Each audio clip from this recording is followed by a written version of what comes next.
அனைவருக்கும் வணக்கம். AC maths 7ஆம் வகுப்பு பருவம் 3ல பயிற்சி நம்ம பார்க்கறது 2.3ல 6வது கேள்வி என்ன கொடுக்குறாங்க பாருங்க. இஸ்மாயில் என்பவர் சில வகையான மணிகளை, அதாவது இஸ்மாயில் என்பவர் சில வகையான மணிகளை வாங்குவதற்காக சரக்கு அனுமனையை அனுப்பினார். மொத்தம் 50 மணிகளில் 15 மணிகள் மட்டுமே பழுப்பு நிறம் எனில் பழுப்பு நிற மணிகளின் சதவீதத்தை காண்க. இதுதான் கேள்வி.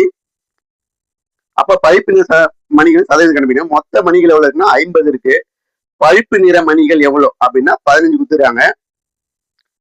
பழுப்பு நிற மணிகளின் சதவீதம் கண்டுபிடிக்கணும். அதான் கேள்வி. பழுப்பு நிற மணிகளின் சதவீதம் எழுதிடும். அப்ப சதவீதம் வரும்போது ஈக்குவல் டே போட்டுடுறோம். சதவீதம் 100ல ஒரு பகுதி தான் சதவீதம் சொல்றோம். டிவைட் போட்டு மொத்த மணிகள் 50, அதை பகுதியில போட்டுரும். டினாமினேட்டர் எழுதிடும். தொகுதியில பழுப்பு நிற மணிகள் 15, அதை எழுதிடும்.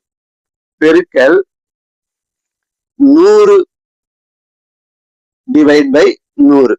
100ஆல பெருக்கி 100ஆல வகுத்து விடுறோம். அப்போ ஓர் 50 50.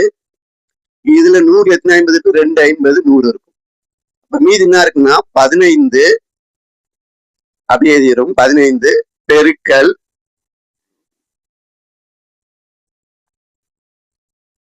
2 பை 100 தான் நாங்க சதவீதம் எழுதிடும். பை 100ல இருக்கிற சதவீதம் எழுதிடும். அப்ப ஈக்குவல் டு 15 2 30. இந்த 15ஐயும் 2ஐயும் பெருக்குங்க. 15 2 30 வந்துடும். 30%. அப்ப பழுப்பு நிற மணிகள் 30%.